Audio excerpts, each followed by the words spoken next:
लालू जी बहुत बड़े नेता हैं भाई, बड़े हैं अपने अपने प्रदेश में, सब बड़े हैं, क्या बहन जी से बड़े हैं? एनडीए इसके पीछे घूम रहा, इंडिया गठबंधन इसके पीछे घूम रहा, तो बीएस के पीछे क्यों नहीं घूम रहे?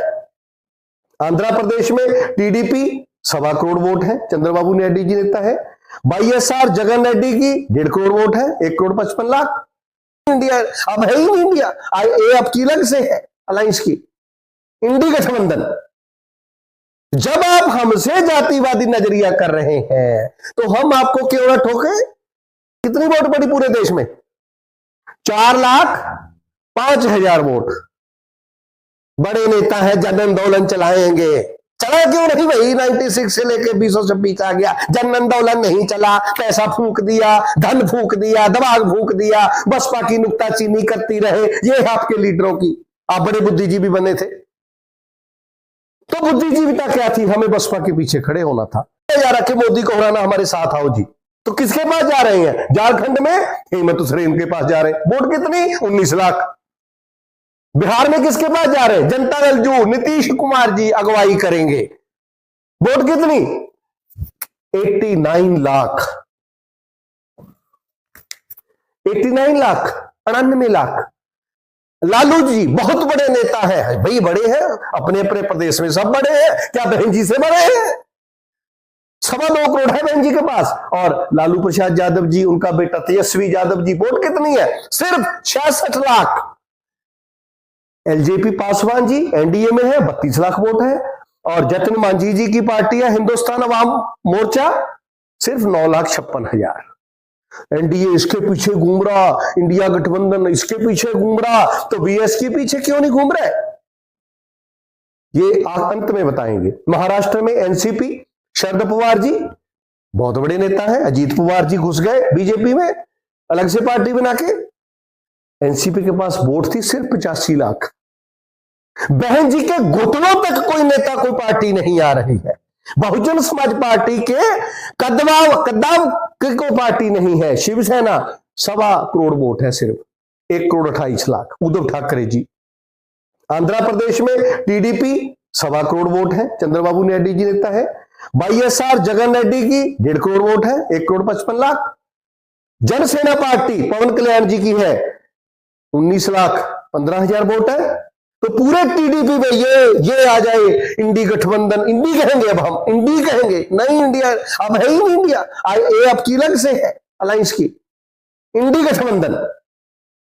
जब आप हमसे जातिवादी नजरिया कर रहे हैं तो हम आपको क्यों ना ठोके? और उत्तर प्रदेश में ये सपा के पास कितने? सपा बड़े नेता हैं, तो सपा से पूछा जा रहा बहन जी भी आ रही है, बोले बहन जी का भरोसा क्या है? तो उसके पास वोट कितनी है? 1 करोड़ 55 लाख। तो बहन जी की वोट कम से कम इनसे 80 लाख वोट ज्यादा है। और आरएलडी प्रधानमंत्री अजीत सिंह जी की पार्टी, उनका बेटा जयंत चौधरी चला रहा, 14,47,000। अपना दल की वो मैडम है अनुराधा जी, बसपा से निकला हुआ एक छोटा सा दल, 10 लाख के करीब वोट है। सबको ये पार्टियां चाहिए, बीएसपी क्यों नहीं चाहिए भाई? अंत में बताएंगे। वेस्ट बंगाल बीएसपी की बड़ी पार्टी, बीएसपी से बड़ी पार्टी 2 करोड़ 2.5 करोड़ के करीब वोट है ममता जी की। ये भी 19 में हुई, 14 तक ये सब पीछे थे, 14 तक भी ये सब पीछे थे और पिछले 20 साल पीछे रहे। और लाल झंडे वाले लेफ्ट फ्रंट सबकी मिला के छोटे बड़े जितने दल हैं 1.5 करोड़ क्रॉस नहीं करते लेफ्ट फ्रंट। कितनी? सीपीआई की पूरे देश में 35 लाख वोट, सीपीएम की 1 crore 7 lakh, CPI ML 7,11,000, all India forward block 3,22,000। 1.5 crore vote नहीं क्रॉस करते। मोर्चा बनाएंगे तो भाई बहन जी कहां है जिनकी वोट इनसे भी 1 करोड़ ज्यादा है? 2019 का चुनाव है, कौन कह रहा? 2019 का लोकसभा चुनाव का नतीजा आपके बीच में रख रहे हैं। तेलंगाना बीएचआरएस चंद्रशेखर जी 76 लाख वोट है, 76,96,000। ओवैसी की पार्टी एआईएमआईएम 12,01,000 वोट है। उड़ीसा में बीजू जनता दल 1 करोड़ 1 लाख वोट है। कर्नाटका में जनता दल देवगौड़ा की फैमिली 33,97,000 वोट है। तमिलनाडु में डीएमके जिसको करुणानिधि जी चलाते थे, आजकल उनके वो चला रहे हैं, तो 1,38,00,000।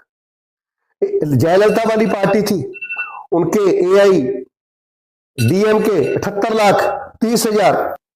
डीएमके की पार्टी है, डीएमके 9,29,000। कहां है भैया? देश की राजनीति में बहन जी का कद कितना बड़ा, पूरा इंडिया गठबंधन, एनडीए गठबंधन आपके बीच में रख दिया गया। पूरा इंडिया गठबंधन, एनडीए गठबंधन आपके बीच, उनके दल के लोग रख दिए गए। तो बहुजन समाज पार्टी का जो कद है 2019 के चुनाव के बाद 2,24,00,000 है। तो कहां है भाई? अब बसपा क्यों नहीं है, सवाल पैदा होता है। अब बसपा से निकला ये एक बहुजन विकास वंचित अघाड़ी बनाया, बहुजन वंचित अघाड़ी, प्रकाश अंबेडकर जी।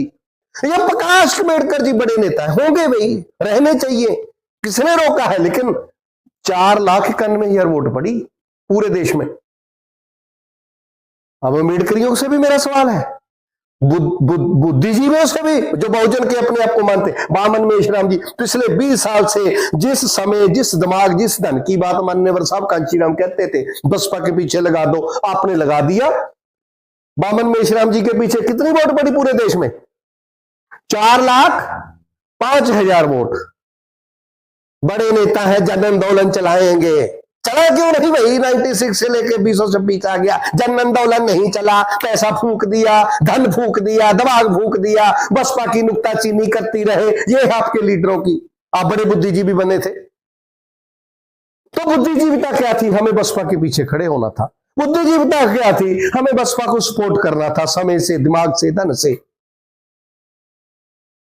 क्योंकि इस देश का जितने भी गठबंधन बनेंगे, वो एनडीए बने, वो इंडी गठबंधन बने, वो बीजेपी गठबंधन बनाए, वो कांग्रेस गठबंधन बनाए, उनके दिमाग में एक बात भरी हुई है कि माननीय बहन जी बहुजन की नेता है, लेकिन उनका दिमाग बहुजन पे नहीं चलता, दलित तक सीमित हो जाता है। दलितों की पार्टी है, ये दलित नेता है। अगर दलित नेता इन सब पार्टियों के बीच में बैठी होती, इनकी लीडरशिप में के कुर्सियों के बीच में बैठी होती, तो माननीय बहन जी किस कुर्सी पे बैठी होती? ये इनको खतरा था कि सेंटर की कुर्सी बहन जी को देनी पड़ती, बीच वाला चेहरा बहन जी का होता। अब महबूबा एक बार मुख्यमंत्री, अब्दुल्ला जी एक बार मुख्यमंत्री, चौटाला जी अभी तो बना ही नहीं जो उनका, अभी चौटाला जी चला रहे हैं, केजरीवाल जी 2 बार के मुख्यमंत्री, सुखबीर बादल जी 1 बार भी नहीं बने, हेमंत सोरेन जी 1 बार के मुख्यमंत्री, नीतीश कुमार जी 4 बार के मुख्यमंत्री, लालू प्रसाद जी 2 बार 3 बार के मुख्यमंत्री, पासवान जी 1 बार भी नहीं बने, जतिन मांझी जी 1 बार के मुख्यमंत्री, शरद पवार जी 1 बार के मुख्यमंत्री, उद्धव ठाकरे जी 2 बार के मुख्यमंत्री, चंद्रबाबू नायडू जी 3 बार के मुख्यमंत्री, जगन रेड्डी जी 1 बार का मुख्यमंत्री, पवन कल्याण 1 बार भी नहीं बना, बामन मेश्राम किसको पूछता नहीं, प्रकाश अंबेडकर कहीं नाम निशान नहीं। और इसके बाद आ जाओ एसपी 1 बार मुख्यमंत्री बने, ये यादव जी, इनके बेटे प्रेम सिंह यादव जी के, जयंत जी चौधरी जी 1 बार भी नहीं बने, अनुराधा जी 1 बार भी नहीं, ममता जी 2 बार के मुख्यमंत्री, और सीपीआई सीपीएम ये इनका तो कोई नेता हर साल बदल लेते हैं। ये तो चंद्रशेखर जी तेलंगाना 1 बार के मुख्यमंत्री, वैसी जी 1 बार भी मुख्यमंत्री नहीं बने, नवीन पटनायक जी 5 बार के मुख्यमंत्री, ये तो किसी दल में भी नहीं गए, जैसे बसपा नहीं गई। तो देवगौड़ा जी, कुमार स्वामी 1 बार के मुख्यमंत्री, करुणानिधि जी ये तो चलो है ही नहीं इनकी डीएमके ये पार्टियां, तो सबसे बड़ी नेता कौन होती इनमें? अब इनको लगता था कि अगर बहन जी आ गई साथ में तो कुर्सी बीच वाली, सीनियर नेता आ गए बीच में। अब दलित कुर्सी बीच वाली ले नहीं सकता, इसलिए इसकी मनुस्मृति कहती है, मनुवाद कहता है, जातिवाद कहता है। तो जातिवाद कहता है सत्ता मिले ना मिले दलित आगे नहीं आना चाहिए। तो बहन कुमारी मायावती जी बहुजन समाज पार्टी जो इस साजिश का शिकार हुए हैं कि आज भी देश के संविधान का जो कहता है आर्टिकल 14, 15, 16, 17 फंडामेंटल राइट्स के देश में 5 वितकरे नहीं होंगे, कि जाति, धर्म, नस्ल, स्थान और लिंग, ये पांचों वितकरों का शिकार आज भी देश में अगर कोई दल चल रहा है तो उस दल का नाम है बहुजन समाज पार्टी। जो इन पांच वितकरों को खत्म करने की, पांच पार्शियलिटी को खत्म करने की लड़ाई लड़ रहा है, उस दल का नाम है बहुजन समाज पार्टी। बहन कुमारी मायावती जी, मुझे उम्मीद है बहुजन समाज के साथियों और इस देश के निष्पक्ष सोच रखने वाले भारत देश के मेरे भाइयों बहनों, कि आप इस बात को अच्छे से समझो। बसपा 2024 के इलेक्शन में जीरो पे नहीं सिमटी है। इन सब ने मिलकर एक सिमटाने की कोशिश की है जातिवादी नजरिए से। बसपा को सिमटाने का चुनाव था, दलितों को सिमटाने का, खत्म करने का ये चुनाव था 2024। अगर 2019 अगर इनको सच में ही बीजेपी हरानी होती, अगर इनको सच में बीजेपी को सत्तावार करना होता, तो बहन कुमारी मायावती की तरह वो दबंग फैसला लेते जिस तरह से 2019 में भारतीय जनता पार्टी को सत्ता से वार करने के लिए उत्तर प्रदेश में सपा और बसपा का गठबंधन बहन कुमारी मायावती जी ने करके दिखाया था। पर ये जातिवादी लोग हैं, ये कभी भी सत्ता जब इनको लगेगी कि बहुजन के पक्ष में जा रही है, दलित के पक्ष में जा रही, पछड़े के पक्ष में जा रही, अल्पसंख्यक, तो ये लोग इकट्ठा होके उस बहुजन समाज को कुचलने का काम करेंगे। धन्यवाद।